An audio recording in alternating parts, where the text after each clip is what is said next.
Shalom, selamat pagi Bapak Ibu Saudara yang dikasihi Tuhan.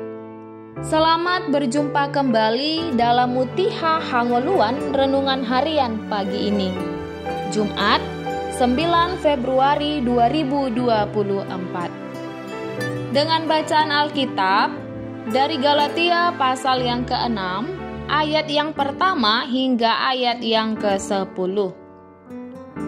Yang menjadi ayat renungan harian hari ini adalah Galatia pasal 6 ayat 9, demikianlah firman Tuhan. Janganlah kita jemu-jemu berbuat baik, karena apabila sudah datang waktunya, kita akan menuai jika kita tidak menjadi lemah. Agen kebaikan. Dalam hidup ini pasti kita pernah berbuat baik. Namun di tengah dunia yang penuh penderitaan dan kejahatan, akan sulit bagi seseorang untuk berbuat baik secara aktif dan konsisten.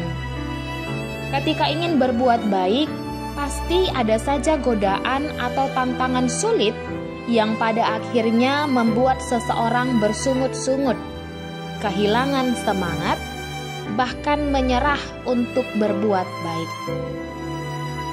Sebagai orang Kristen, tidak ada alasan bagi kita untuk tidak melakukan kebaikan. Karena hidup menjadi Kristen bukan sekedar menikmati kebaikan Tuhan saja, melainkan kita juga mengaplikasikan kebaikan itu kepada sesama kita melalui aksi nyata.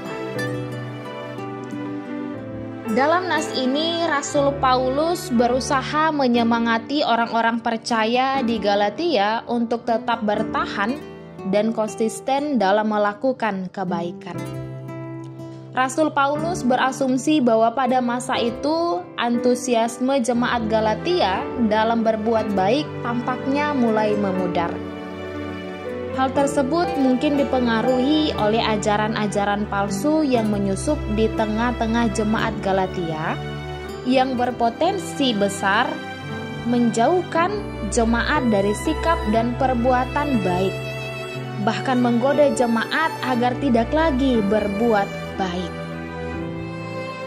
Cara Rasul Paulus dalam mendorong jemaat Galatia agar tidak jemu-jemu berbuat baik adalah dengan mengibaratkan perbuatan baik seperti menabur benih. Proses menabur dan menuai melibatkan waktu.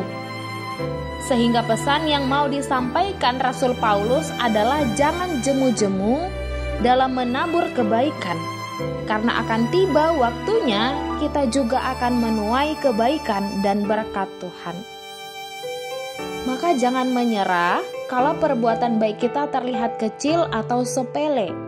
Sebab sekecil apapun perbuatan baik yang kita lakukan, pasti akan berharga di mata Tuhan. Lantas, kepada siapa kita berbuat baik? Pada ayat selanjutnya, Rasul Paulus memprioritaskan kebaikan dimulai kepada kawan-kawan seiman, baru kemudian kepada semua orang. Sebab kebaikan dan kasih Tuhan juga adalah kepada semua orang atau universal. Dengan demikian, tidak ada syarat atau ketentuan kepada siapa kita harus berbuat baik. Sebab hidup orang percaya adalah hidup yang membawa kebaikan bagi semua orang. Saudaraku, melalui renungan hari ini kita diminta untuk tidak membiarkan diri kita bosan melakukan hal-hal yang baik. Kita diminta untuk berpartisipasi dalam setiap kebaikan. Ada sebuah pepatah yang mengatakan, berbagi tak pernah rugi. Maka teruslah berbuat baik, karena berbuat baik tidak pernah merugikan.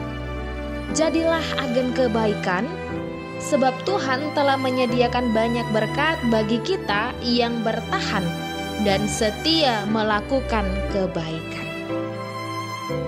Teruslah menabur kebaikan, walau dirimu belum dianggap baik.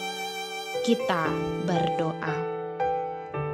Ya Bapa, tolonglah kami untuk boleh mewujud nyatakan kasih-Mu di tengah dunia ini lewat kebaikan yang kami taburkan bagi sesama kami. Amin. Renungan harian hari ini ditulis oleh Calvin Daines P. Panggabean. Demikianlah renungan harian hari ini. Selamat beraktivitas. Tuhan Yesus memberkati. Shalom.